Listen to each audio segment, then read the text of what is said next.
Hello, folks. Welcome back to World War II TV. I will try and do this intro without kind of dying slightly inside, because this one has annoyed me for more years than I care to remember, but that's why we're addressing it. So Hein Severloh, the Beast or the Butcher of Omaha, killing hundreds of GIs on D-Day from his machine gun position overlooking Easy Red. To look at that claim is filmmaker and World War II TV regular Michael Akkerman. I'll bring him in now. Good afternoon, Mike. How are you doing? I'm doing well. Thank you, Paul. Thank you for having me. This is a doozy of a topic to cover. It's interesting because we've done the three that have ended up being tonight. The first one, people denying the Holocaust, is ridiculously serious. I mean, it's a worldwide problem. The second one is about France trying to establish its identity, but with what this one, it's borderline ridiculous, and yet people take it very seriously. So I'm going to bring up your PowerPoint, and I'm going to hand over to you to take us through this. So the Beast, the Butcher, and folks, we will have a bit more relaxed because there's no one coming on after Mike. So let's hand over to Mike and let's unravel this, and I will die quietly inside. Well, yeah, this is a very interesting one because it's a claim that, or a myth, I should say, that I see float around a lot online. It's definitely like an online kind of thing. Now, the interesting thing is that the more you dive into this sort of thing, the more cloudy it becomes. You know, it kind of seems as though, oh, of course, you know, it's either one or the other, because there seems to be a lot of debate on people that are adamant it's a true story, and other people saying it's completely false. And I kind of fall in the middle of it. I think there are elements to it that are true, but I think that there's also a lot of, made up things, a lot of things that are completely inaccurate about it. So this is going to be a bit of a subjective view of this. We're going to just I'm just going to kind of present everything that involves this story, and we can discuss it and see what people think about it as I present these things. So, yeah, Heinrich Severloh, the Beast of Omaha, the Butcher of Omaha. I've heard these nicknames thrown around, different ones. It's obviously a post-war title given to him, probably by the British or the Americans or something that, or some author, perhaps. A lot of what is written about Severloh is also, authors are also to blame for it, and we'll get into a little bit of that as well. So, what is the story exactly of Heinrich Severloh? Well, the story overall, just basically the story, is that Heinrich Severloh was a German MG-42 gunner of WN-62 at Omaha Beach who was responsible for between 2,000 to 3,000 American deaths. I've heard different numbers thrown around. There's no there's no definitive number. He writes in his book between 1,000 to 2,000. However, in interviews that I watch with him, he always says 3,000. So it's just never, it's never solid, of course. And that's an indicator that, it's a bullshit claim. And a lot of this really started when Severloh released his memoir, WN-62, which is all about this. It chronicles all of this. And it was released in 2000 when he was 76 years old, and it was ghostwritten by Helmut Conrad von Küsken, although it doesn't mention that, but it was. And a lot of this stuff, I feel he is to blame as well for a lot of these myths and things that surround him. Anyway, let's get down to what this is all about. Now, as most people who, have heard of Heinrich Severloh, it's mostly online from what I see. I see a lot of stuff passed around online about this guy, the German machine gunner who killed thousands and thousands of Americans with his MG-42. And, he's kind of become an online legend because of that. You always see different pieces of artwork, and I'm to blame for it as well. When I was in high school and I was an edgy teenager, I did a big Heinrich Severloh drawing and such. And, not proud to say that's probably floating somewhere or on the internet somewhere, but it's a very dramatic story. So of course people latch onto that, oh, that's so cool. That's so dramatic. And it's easy clickbait. I think one of the biggest places I see this story get passed around are on YouTube, where we are right now. And it's, you can easily get some great clicks from it, from having a thumbnail that says, Heinrich Severloh, the Beast of Omaha, the German responsible for killing 2,000 to 3,000 Americans or whatever. So I think that's where his status really comes from. It's this story getting passed around and going through various filters and different layers added to it, and just also lots of vagaries, not really, establishing what he actually says in his memoir. Because the funny thing is, he says a lot of stuff in his memoir that's, you can take to heart. However, people like to simplify this and say, oh, he was a German machine gunner and he killed thousands of people with his MG42. And, when you read his memoir, it gets a little more complex than that. Anyway, and, it's a documentary must, just the story. It's dramatic. It's very, it makes everyone go, kind of like that guy in the thumbnail right there in the top right. So it's, I usually see it mentioned in documentaries and such. It's a very kind of very, very documentary kind of thing. Documentaries, people always seem to take at face value as well. And just like a movie, a documentary can be fabricated and things can be made up and statistics can be thrown out there that aren't even true. So I think people put way too much, faith in documentaries. Anyway, what is the truth, though? What is the actual story of Heinrich Severloh? And a lot of it is even written in his memoir, if you do read it. So I'm not someone who says that Heinrich Severloh is just a bullshit liar and he made up all this stuff and he was, completely, a guy seeking attention and a guy searching for fame. So you can read all this in his book, and it is true. You can see it in documents and things like that. So the truth behind the whole story of Severloh starts when he was drafted, like most Germans were, into the Wehrmacht as an artilleryman. And he was sent to Russia in 1942. Now, he didn't see any combat in Russia. He had a horrible time, as most people did in Russia, but he didn't see any combat. He was just very fatigued by the cold winter. He had frostbite at one point. He had to spend a lot of time in the hospital. And it wasn't that he was, on the front lines doing all kinds of crazy things. It's just that the elements and the weather and stuff was just so hard on him that he couldn't take it.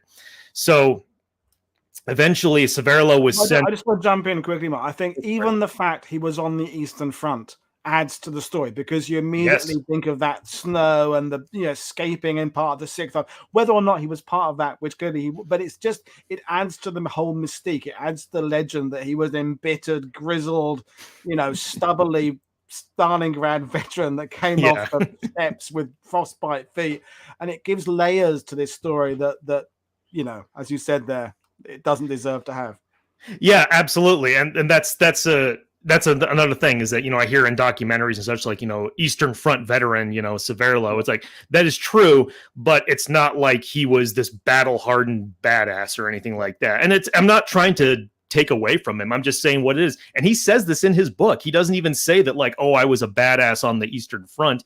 He says, I was there. I was just doing what I was told to. And I suffered a lot from the weather, as a lot of people did. So yeah, that's where his war started. However, when he was recovering from all of his horrible fatigue and stuff like that, he was then sent to France and then sent to Normandy, where he would be part of an artillery unit. He was still in an artillery unit. He was always an artilleryman. He was always in the artillery. He was never like an infantryman. He was assigned as an orderly for an artillery officer, Bernhard Frerking, Oberleutnant Bernhard Frerking, and that's him right there on the left. This is Severloh right here. As you can see, look on his shoulder strap, he has the dark red of an artilleryman. He was not an infantryman. So that's usually a thing that I also hear with Missling. And he was a machine gunner. He was, it's like he was not an infantry machine gunner. He was an artilleryman. He was an orderly to an officer. He was not, a guy that he was not a static soldier, anyway, we'll get to there. I'm ranting now. Anyway, so yeah, he was sent to Normandy, France as Bernhard Frerking's orderly. Bernhard Frerking was the commander of Battery 1 of 352nd Artillery Regiment, which is part of the 352nd Infantry Division. So that's how Severloh ended up in Normandy, France. And Battery 1 of the 352nd was located in Hüttville. I think I'm pronouncing that correctly. This really small settlement, a ways back from the Normandy coast. And that's where Battery 1 had its 4 cannons set up. Now, in order to direct the fire of that battery, they had the battery had to have, a fire control forward observer. And let's see here. Oh, we'll get into that in a minute. But so that's where we land on Omaha Beach, is that the observation post for Bernhard Frerking's battery was at WN62. And we'll get into more of that soon. Anyway, Severloh, yeah, he was not an infantryman of WN62. He was an orderly to Bernhard Frerking. They mostly spent their time at the battery farther inland. I think he says in his book he was only at the observation post of WN62 5 to 7 times or something. He hardly ever went there. So it's not like this was a guy, he was not static infantry, sitting there waiting for the enemy to come. He was just, okay, I go with my artillery officer to his observation post somewhere. That's a photo right there. That's a very rare photo I was able to track down of Heinrich Severloh in Normandy with a donkey. As Bernhard Frerking's orderly, he wouldn't drive him around in a Kubelwagen. He would pull him around in a cart with a donkey attached to it. That was mainly what he would use. And the Germans used a lot of donkeys and such more than motorized vehicles, in Normandy before the invasion. So pretty cool that, we can see this photo of Severloh in Normandy with this donkey right here. He's wearing what looks like an M43 tunic, kind of the late war stuff. These are troops, static troops of WN62 right here. Not all of them, obviously. These are only some of them. But these are the actual guys at WN62 who would have lived there. Who would have, these are soldiers of the Grenadier Regiment 726 of the 716th Infantry. We have, Franz Gockel right here. We have Bruno Plota, Alois Reckers. There's a number of these guys who are mentioned in various books. Franz Gockel right here being the biggest one on the far right there.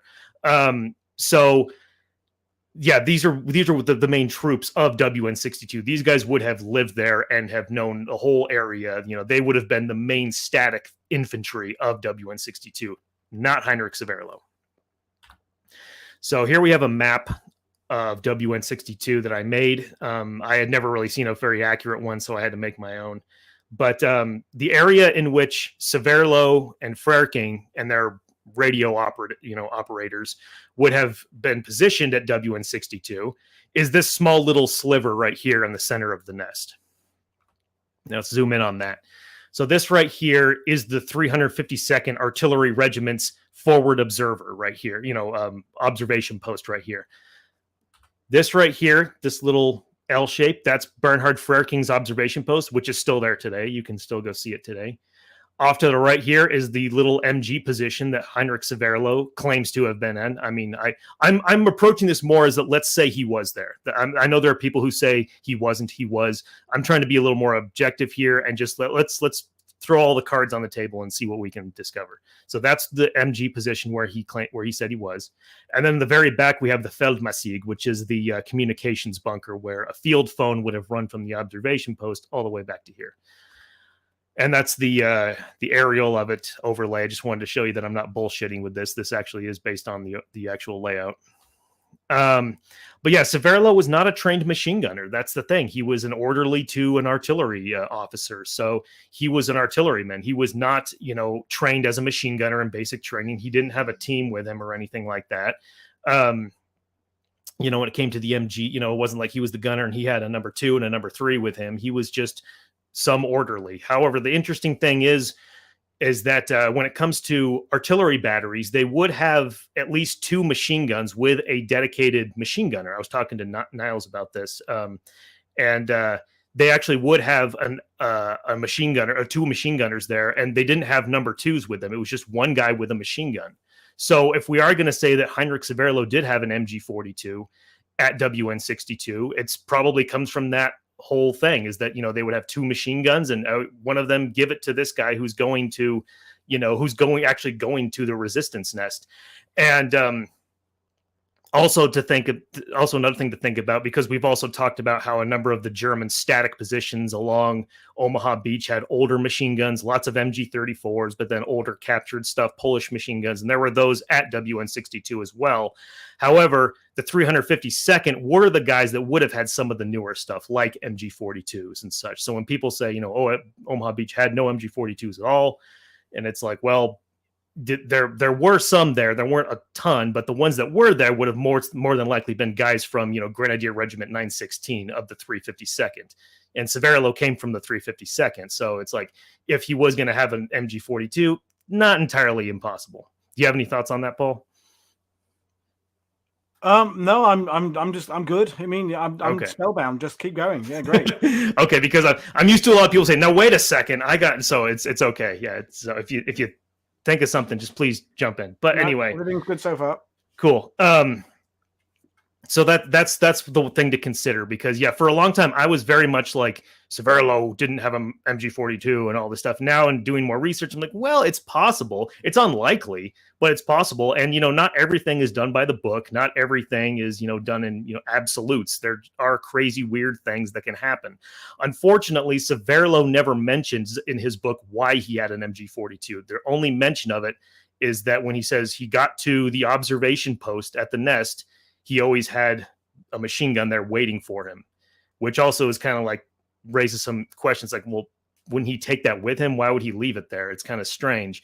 But think of it also, Severloh was an orderly. He's probably moving around a lot with Frerking. I mean, it's probably not be ideal to carry that thing around with him. And also, he's not really thinking of in terms of like, oh, I'm going to need this very soon. I'm just doing my duty on some coastline, and I assume if they did have a 42 and they left it there, they would have probably either kept it in the observation post safely or in the communications Feldmassig. I don't know, but he doesn't say specifically in his memoir where it came from, why it was given to him.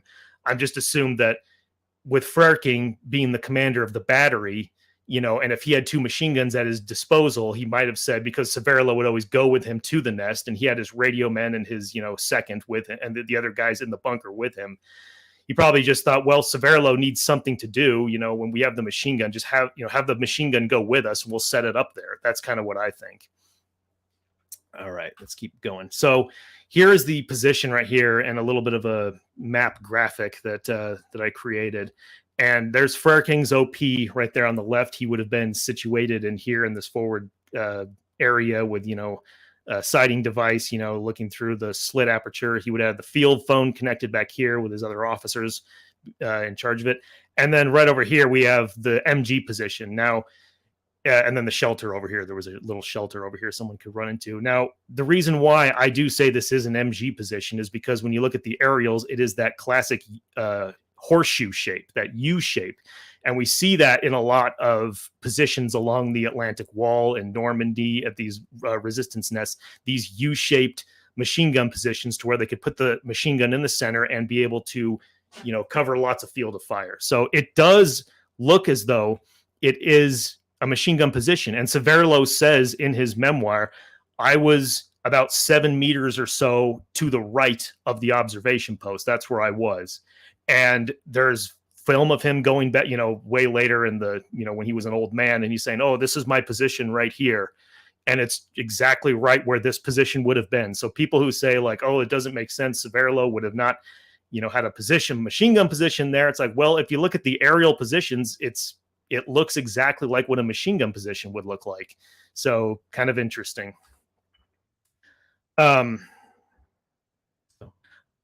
Whoops.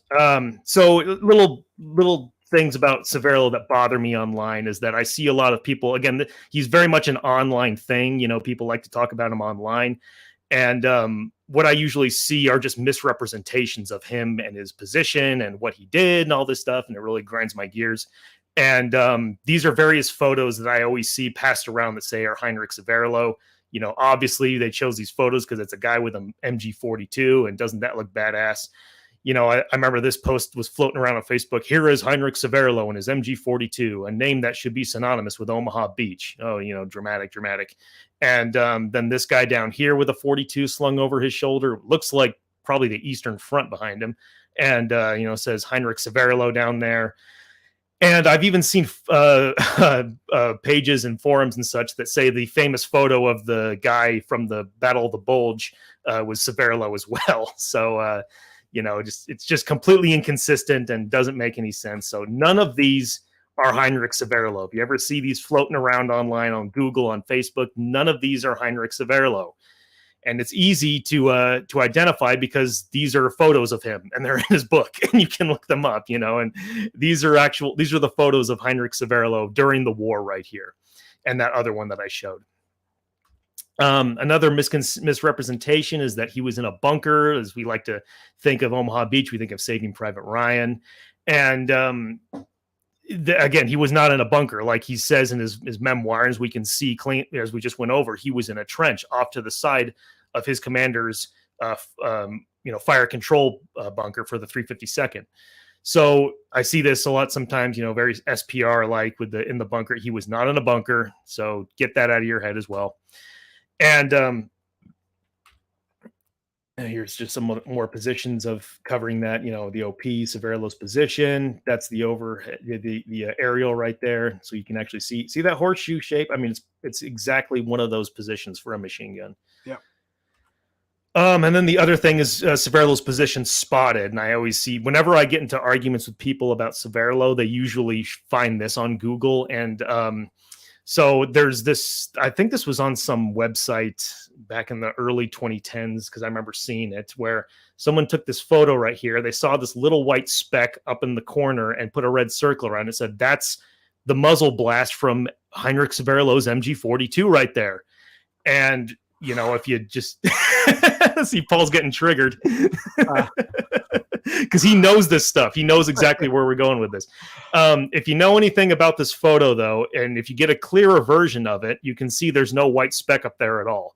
Here is a much clearer version of that photo. And as you can see, there's no little white speck up there like there is in this version. Some guy on the internet just found a grainy version of this photo, saw that little white speck, said, oh, that must be where he was.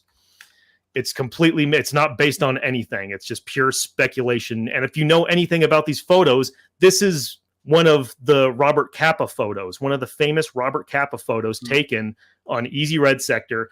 And this big escarpment in front of them, this is in between WN62, which would have been way over on the left, and WN64, which would have been way over on the right. There is the right location. Yeah, exactly. There's nothing in front of them. There were no, as we've talked about before when I've been on about Omaha Beach, all of these machine guns, most of them anyway, would have been firing from the flanks, from the sides and all that stuff. There is no German resistance in front of these guys right here. It's all coming from the sides. So to say that, that's a machine gun right there was nobody up there. However, that does not mean that there are no photos of Heinrich Severloh's position taken on D-Day.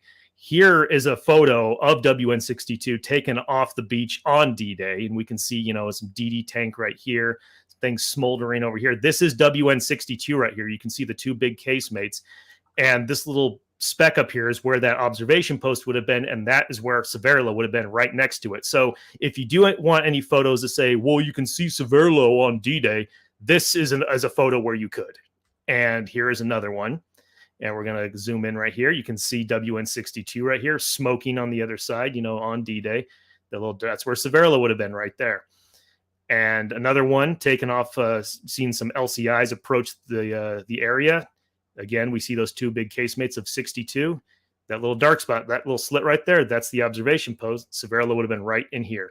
And it's just too grainy and vague to see his muzzle flash. That's people who don't fire guns all too much think that like guns are always producing these big bright muzzle flashes. It's not the case. Guns don't always produce these huge muzzle blasts that you can easily see. So it's not like you're not really going to be able to spot any big bright muzzle blast coming along this escarpment right here. There's no way you could see Severloh shooting. The only way you could is if you were maybe able to make out some smoke rising from his gun, but even then it's way too far away to see anything like that. Okay, so now let's move into Severloh on June 6, 1944.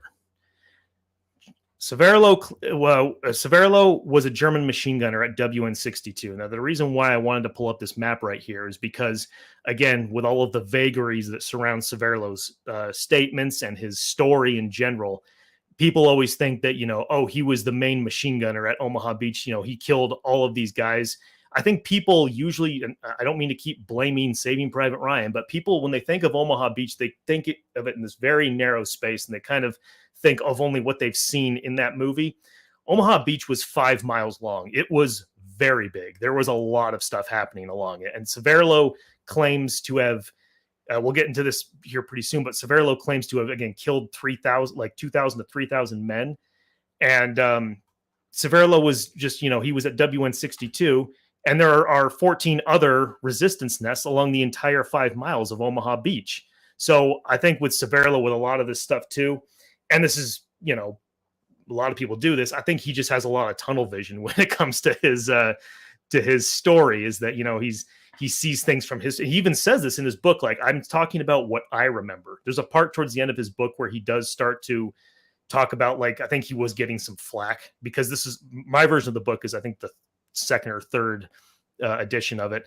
And he says, I think he was starting to get some people saying, like, your story doesn't make sense, this and that, because towards the end, he starts to say things like, I'm only talking about what I remember.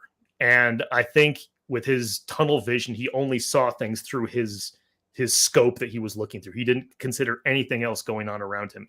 And he wasn't an expert at all on the overall layout of the defenses of Omaha Beach. Like I say, he was an artillery guy in the rear. He only went to WN 62 a handful of times. He would have only known vague things about the nests around WN 62. He wouldn't have known about all of the, you know, Stützpunkt Vierville and Stützpunkt Saint Laurent. He wouldn't have known about any of that stuff. So from his perspective, maybe he just thought, well, this is the only area that matters right now where I am, because I'm only seeing what's going on around me. And because of that, Severloh has made the claim many times, I am the German soldier who killed thousands of Americans. You know, he says in this one documentary, I guess I'm the German soldier who killed the most enemies. Yes, for sure. And again, it's because he doesn't take into account of anything else going on around him. All of the other German soldiers who were manning machine guns just like him, who were firing their rifles, who were firing mortars and artillery, all this other stuff that would have been killing people on the beach other than his MG-42. And the best way to determine the American casualties on the entire 5 miles of Omaha Beach is in Joseph Bulkowski's book, just called Omaha Beach. Now, the thing to really take this with a grain of salt is because these are figures that have been determined based on morning reports, after action reports, and things like that. It's impossible to cover every single death that happened there. You know, it's just impossible. So it's, I'm not saying this in absolutes. I'm just saying that with everything that's been documented, because I've talked to Joe before, you know, the author of the book, he went through very painstaking, you know, detail in finding all of these morning reports. So he could, as accurately as he possibly could, you know, gather as many casualties as possible. So his book in this chapter right here is the best that we have to determine the American deaths on Omaha Beach. Yeah, exactly. But we do have to put an asterisk in there and say it was most likely more than this, because these are only the ones that are documented. So it was likely greater than this, but it is the best source that we have.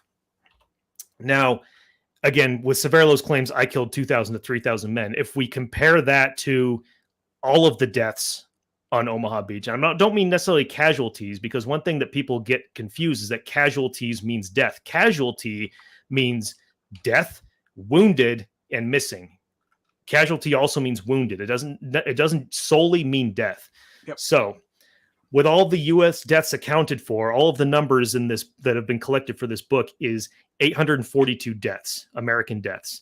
Now, I've gotten flack for this as well, for pointing this out. And people say, oh, what? How dare you? There were thousands and thousands killed on Omaha Beach. It's like, from what we can deduce from these numbers, yeah, it was 842. Again, it's an approximation. It's not absolute. However, and I think that people, the word thousand, you know, is dramatic in and of itself. And I think that's why people latch to that number. And when you say 842, they think that you're being disrespectful, or they think that's crazy. There's no way. It's like 842 men is still a lot of people. You know, that's still a lot of people to die in one battle. So people also don't take that into consideration, that is still a lot of people to die. So with the counted 842 deaths, there are 715 missing. So missing, you know, can be, you know, either they were dead or they, you know, just got detached from their you know, they were wounded and just got picked up by someone else at some point. Again, these numbers are collected from morning reports. So morning reports and after action reports. So some of these guys didn't turn up the next day for these action reports when they would do head counts and all this stuff. And a number of these could have been people who were wounded and evacuated back to England, you know, cut off from their unit and such. But a lot of missing is also likely death. Likely it was likely they were blown up, they were drowned, they just got completely maimed and are unidentifiable. So if we factor in the 715 missing, the number of the entire deaths on Omaha Beach is likely 1,000 to 2,000 deaths. Again, that's an approximation. There's no way to determine the exact number. Now, this right here is an aerial photograph taken of what would have been easy red sector of Omaha Beach. This aerial was taken in 1942, so obviously long before D-Day. However, I did want to include it because I think it shows a nice view of the area, and at low tide as well, mostly low tide. Complete low tide, at H hour would have come out to a little bit farther. But so WN62 was located right here. This would have been where WN62 ended up. That right there, the point of that triangle is where Severloh would have been at WN62, and this cone is his arc of fire. He even shows this in his book. He says, this is what my field of fire would have been. So you can see there's I don't know how well that picks it up, but he does draw a triangle there that mostly faced to the west. And it faced to the west because he says that he was mostly covering easy red sector, I think. And actually directly in front of WN62 is Fox Green sector. So this is basically his arc of fire right here, where he was able to shoot. He could have also shot towards the east, who knows? But he only says that he shot towards easy red sector. Maybe because there was more cover, people had this area covered at WN62. I don't know. But he says that he mostly fired to the west, or claims that, shows that in his illustration. So, as I said, the total amount of deaths on all of Omaha is likely between 1,000 to 2,000. And now, if he was only firing on easy red, there were many other units that were landing on easy red sector. However, the bulk of the force of the infantry that would have been landing on easy red was the 1st Infantry Division. Now, going back to Balkowski's book, the total deaths on D-Day at Omaha Beach for the 1st Infantry Division were 86 men. Again, and I always want to say it's an approximation. We don't know. And that with 528 wounded and then 357 missing. So adding up all those, it's 971 people. And now think about the fact that, okay, yes, Severloh is firing onto this beach. However, there are multiple other people firing onto this beach. There are mortars, there are artillery. There are the artillery rounds that Bernhard Frerking is calling into this location from his battery.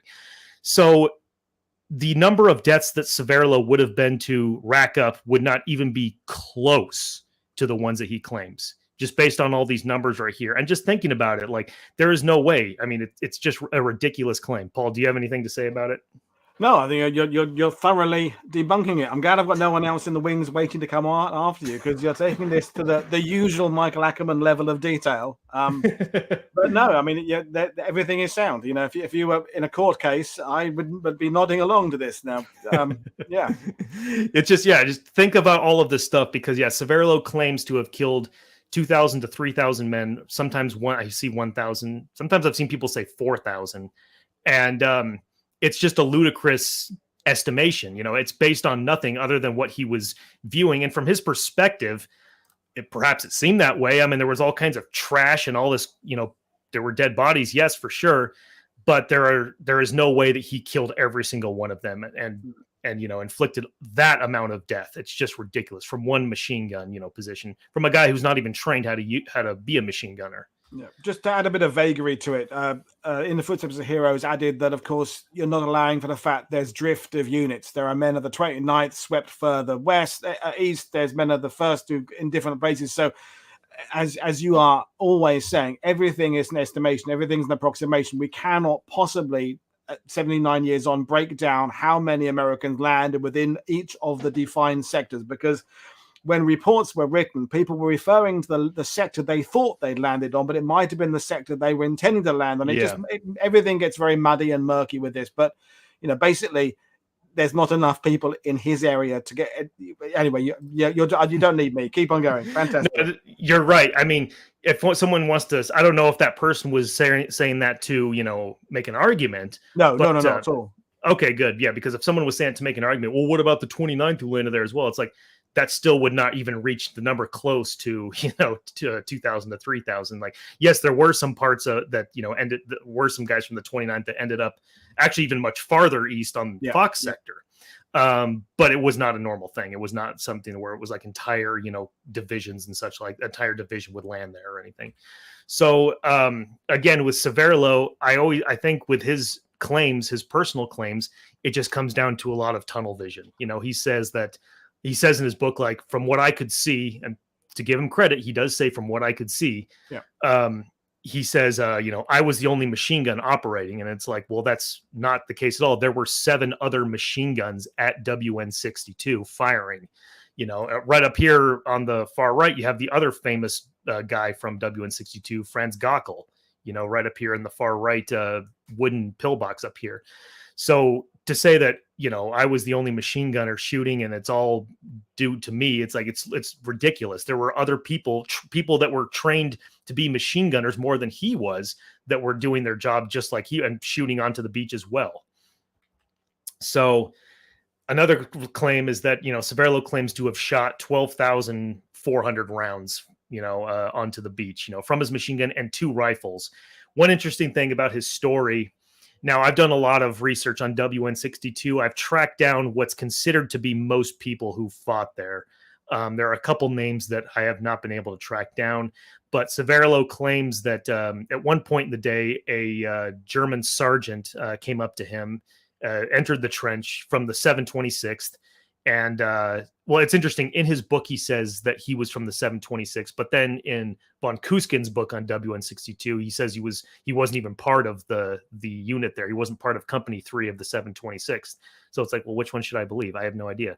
But what's interesting is that, he says that this guy came up, he had a wound in his neck, and for hours, this guy just kept bringing Severloh ammunition.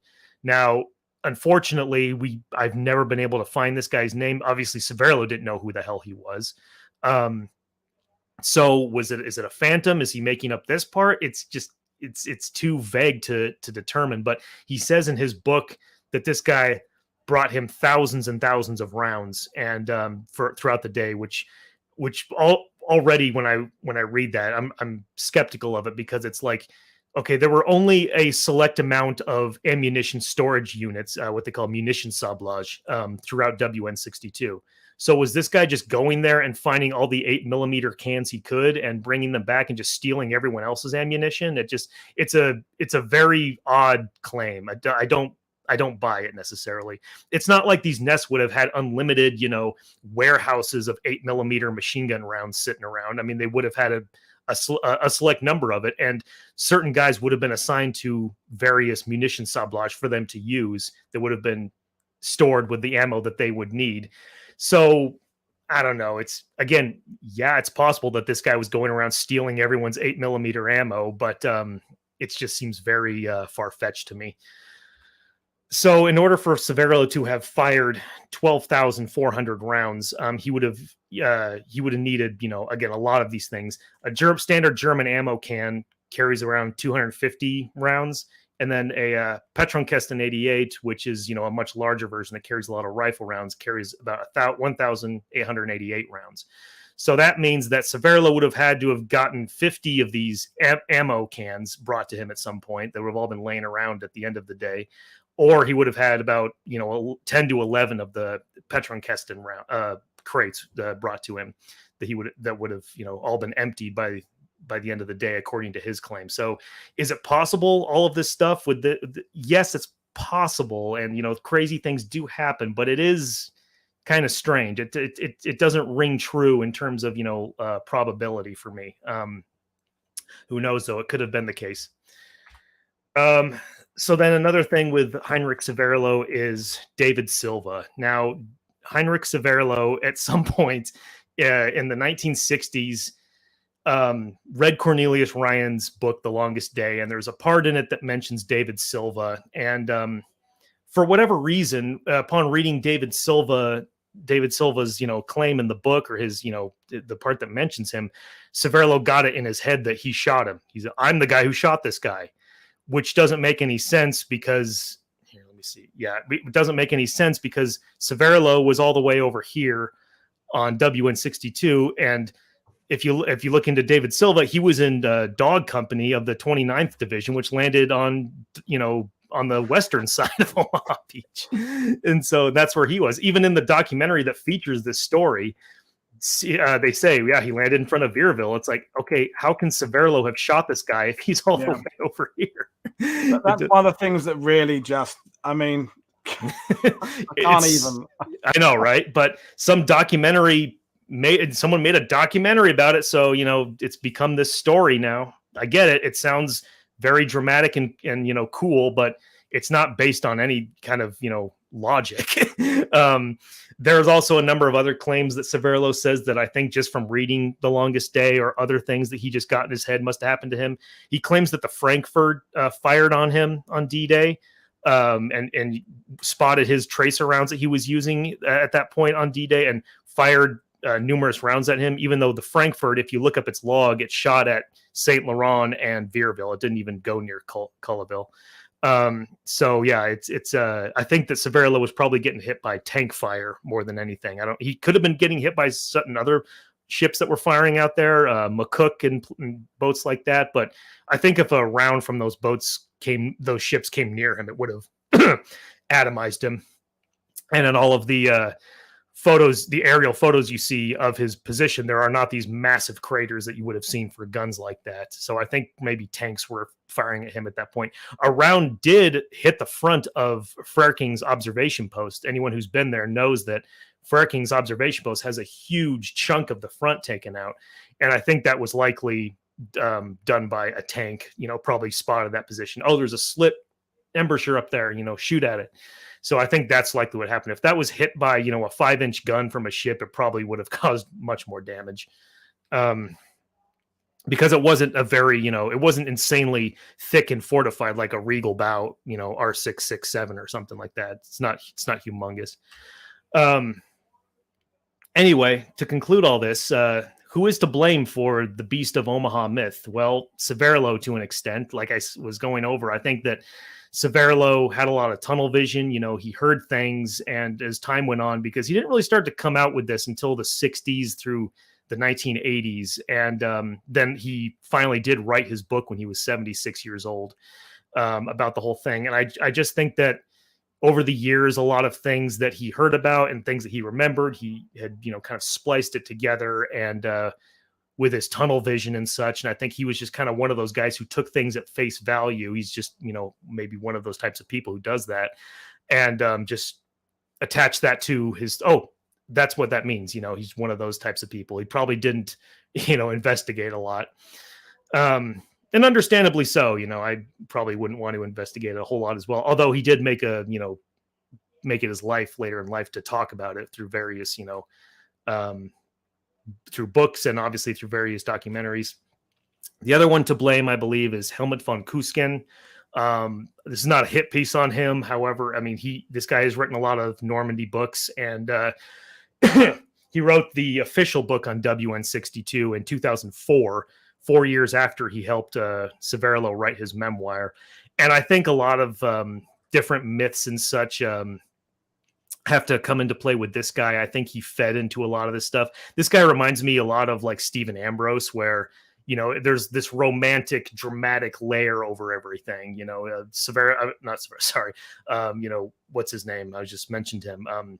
Von Küsken. Yeah, von Küsken. Who wrote Band of Brothers. Ambrose, yeah. And Stephen Ambrose, like in Stephen Ambrose, he's like famous for saying things. It's got so many comparisons with Michael Wittmann. It feeds into that wereaboo. For those who want to make and craft this story into something else, it was, and it's interesting to note that I think, as I understand, the last English language version of the book, by then he was quite a celebrity in the UK with a 352nd Living History group that were there. And I think meeting with those guys, they were treating him like a rock star in the sense that, and some of those guys were actually friends of mine, but I think that went to his head a bit. And then most of it, as you said right at the beginning, it's the internet. The internet has done its thing with this, and YouTube and other people who are less, I would like to think, responsible than I am here on this channel have just taken this story and made a mountain out of a molehill. Oh, absolutely. No, definitely. In fact, that's one of his chapters in his book is where he talks about visiting those 352nd guys in England. And, but, you know, with von Kuskin, when I read his stuff, it does remind me a lot of like Stephen Ambrose stuff. You know, it's very dramatic. It's very like, you know, he seems to have like this worshipness to these people. You know, he sees these guys, you know, as like these very great heroes and such, you know. And I'm not here to argue what a hero is, but you know, he has this admiration for them, which I think is why he plays into a lot of these things. One of the stories in his WN62 book is that one of the commanding officers at WN61 at one point, he jumped on top of that giant R677 casemate with an MG42 and was firing it from the hip like like Rambo. And at that point, a tank round came in and just blew him to pieces. He has that written in his book, and I'm like, I don't believe that for a second. I understand crazy things will happen, but that's like something right out of Rambo. And so anyway, that's who I think is to blame. It's funny. I have to say, to confess to folks, that when I was thinking this idea of myth shows and keeping them 20 minutes, I thought this would be one of the shorter ones, but then I forgot that I was asking you to do it, and you've gone to that level of Columbo, just one more thing detail. Yeah. Oh, geez. We've been going for 45 minutes. I didn't even. I thought I was at the 20-minute mark. It's Saturday night. Who gives a crap? It's been great, and you've. I think this is it. There's no more else that can be said about this now. You have thoroughly taken every shred of evidence about this story and realized it's not, except, as we said earlier, there is a place called Omaha Beach and there was a machine gunner called Hein Severloh, and everything else beyond that is open to interpretation. So we will end it there. People are saying all the time, when are you going to come back and analyze another Vita Ston's Nest? So whenever he wants me. But we'll do that at some point. But folks, I'll back in on Monday. 2 shows on Monday, no on Tuesday. Back to the long format next week. So we're looking at Hurtgen Forest, looking at the Battle of the Bulge, looking at Arctic convoys. There's some great subjects coming your way. So folks, thank you for your attention this evening or this afternoon, depending on where you are. Thank you, Michael. Thank you, viewers. I'll see you all again. Cheers, everybody. Bye.